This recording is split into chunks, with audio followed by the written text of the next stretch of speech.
ভালোবাসা আসলেই সুন্দর। হ্যাঁ, বলছিলাম শারমিন, স্মৃতি আর বাপ্পির কথা। তাদের জীবনে যে কত রকমের ঝড় এসেছে তা শুধু তাদের ফ্যান ফলোয়ার্সরাই ভালো জানে। আর সব ঝড়ঝটকা পেরিয়ে আজ তারা একই সাথে।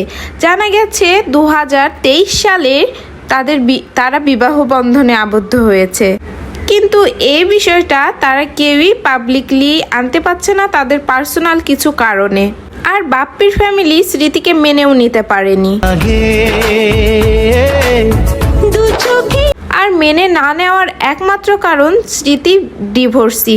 এর আগে স্মৃতির বিয়ে হয়েছিল, আর বাপ্পি যেহেতু একটা আনমেরিড ছেলে, এই জন্য তার ফ্যামিলি স্মৃতিকে মেনে নিচ্ছে না। জানা গেছে 2019 সালে উৎসের সাথে ভালোবেসে বিয়ে করে শারমিন স্মৃতি, কিন্তু থার্ড পার্সনের আগমনে সে সম্পর্ক ভেঙে যায় স্মৃতি এবং উৎসের। উৎস পরক্রিয়া প্রেমিকা রুহিকে বিয়ে করে এবং শারমিন স্মৃতিকে ডিভোর্স দেয়।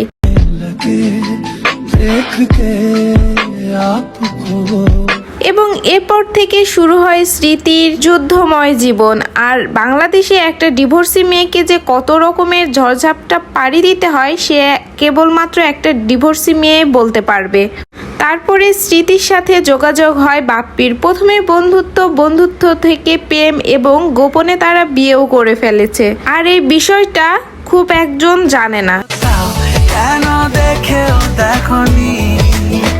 তবে আমার মতো যারা স্মৃতি আর বাপ্পির ফ্যান আছেন তারা কিন্তু সবাই অনেক বেশি খুশি হয়েছে স্মৃতি আর বাপ্পির বিয়ের খবর শুনে।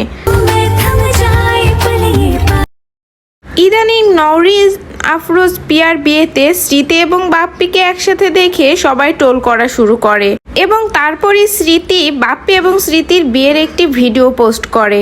রীতিমতো সেই ভিডিওটি এখন ভাইরাল। তো দর্শক, আমার মতো কে কে স্মৃতি এবং বাপ্পির ফ্যান আছো কমেন্টে জানিয়ে যাও প্লিজ।